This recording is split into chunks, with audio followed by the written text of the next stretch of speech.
नमस्कार मंडळी, welcome to निराली माय चॅनल.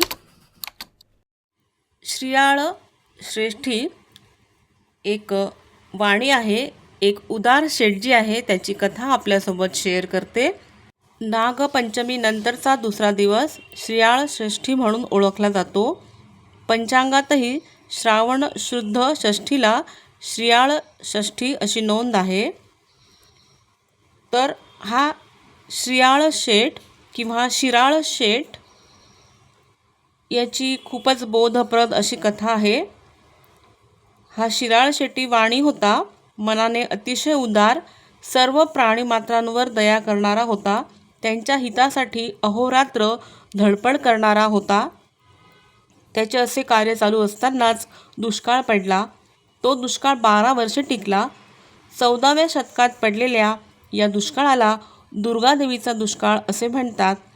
इतके वर्ष हा दुष्काळ राहिल्याने लोकांचे फार हाल झाले. प्यायला पाणी नाही, खायला अन्न नाही, लोकांची उपासमार होऊ लागली. शिराळ शेट्टीने हे पाहिले. त्याला खूप खूप वाईट वाटले. त्याने लोकांना मदत करायचे ठरविले. त्याने महाराष्ट्र आणि गुजरात प्रांतात हजारो बैल फिरते ठेवले आणि बैलगाडीतून लोकांना धान्याचा पुरवठा केला. त्याच्या दानशूरतेची खूप प्रशंसा झाली. त्याच्या रूपाने लोकांना परमेश्वरच भेटला असा आनंद झाला आणि खुद्द बादशहाने त्याला बोलावून घेतले. आपला आनंद व्यक्त केला. त्याचे गुणगान गाऊन बादशहा म्हणाला, शेठजी, तुला काय हवं ते मागून घे, मी देतो. शिराळ शेट्टीने क्षणभर विचार केला आणि बादशहाला म्हणाला, द्यायचेच असेल तर फक्त 3.5 घटका मला तुमचे राज्य द्या.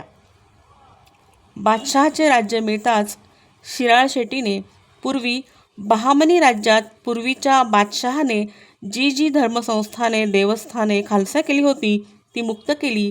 काही देवस्थानांना इनामे दिली, नेमणुका करून दिल्या आणि स्वतःसाठी काहीही न घेता 3.5 घटकांचे मिळालेले राज्य बादशहाला परत केले.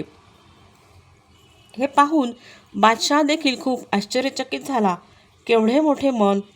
अशा उदार लोकांच्या आणि लोकांच्या हितासाठी सतत कार्य करणाऱ्या थोर लोकांचे स्मरण जनता जनार्दन आपण होऊन करते. शिराळ शेट्टीच्या कार्यामुळे शिराळ शेट्टी हा अमर झाला. कथा कशी वाटली ते कमेंट करून नक्की सांगा. Please like, share and subscribe निराली माय चॅनल. थँक्यू.